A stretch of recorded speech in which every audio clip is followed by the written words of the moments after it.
अस्सलाम वालेकुम अजीज़ तलबा और तालबात। आज हम पढ़ेंगे इखलाक़ नबी सल्लल्लाहु अलैहि वसल्लम के बारे में। हज़रत मोहम्मद सल्लल्लाहु अलैहि वसल्लम की पूरी ज़िंदगी, आप सल्लल्लाहु अलैहि वसल्लम की सीरत पाक तमाम इंसानों के लिए बेमिसाल नमूना है। आप सल्लल्लाहु अलैहि वसल्लम की सीरत पाक का सबसे रोशन पहलू आप सल्लल्लाहु अलैहि वसल्लम के बुलंद और आला इखलाक़ हैं।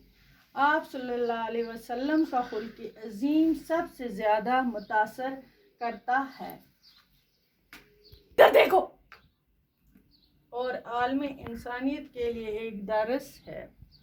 पक्के मुखालिफ और जानी दुश्मन भी आप सल्लल्लाहु अलैहि वसल्लम के शैलकार थे। शैलकार हो गया बच्चों, इसमें सबसे बड़ा कारनामा जो कर आप सल्लल्लाहु अलैहि वसल्लम के इखलास से मुतासर होकर खड़े मुखालिफ और जानी दुश्मन भी आप सल्लल्लाहु अलैहि वसल्लम पर ईमान ले आए। आप सल्लल्लाहु अलैहि वसल्लम इंसानियत, नरम मिजाज और खुद तबा थे। दर्दमंदी, तहम्मुल, बुर्दबारी, हलम और दरगुजर आप सल्लल्लाहु अलैहि वसल्लम की खुश इखलाकी के खास जौहर हैं। आप सल्लल्लाहु अलैहि वसल्लम के मिजाज में सख्ती बिल्कुल नहीं थी। आप सल्लल्लाहु अलैहि वसल्लम ना कोई बुरा कलमा मुंह से निकालते थे, ना किसी को बुरा कहते थे, किसी की ऐब गोई नहीं करते थे, बुराई करने वालों के साथ भी बुराई नहीं करते थे। अगर कोई बात नापसंद होती तो दरगुजर फरमाते।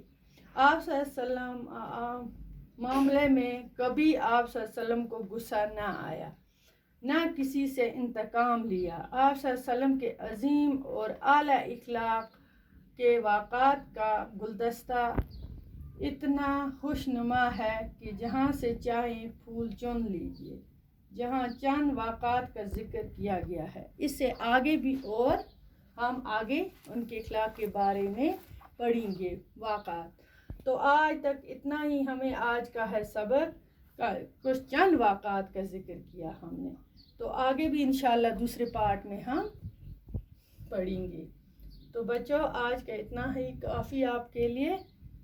तो तब तक के लिए खुदा हाफिज़।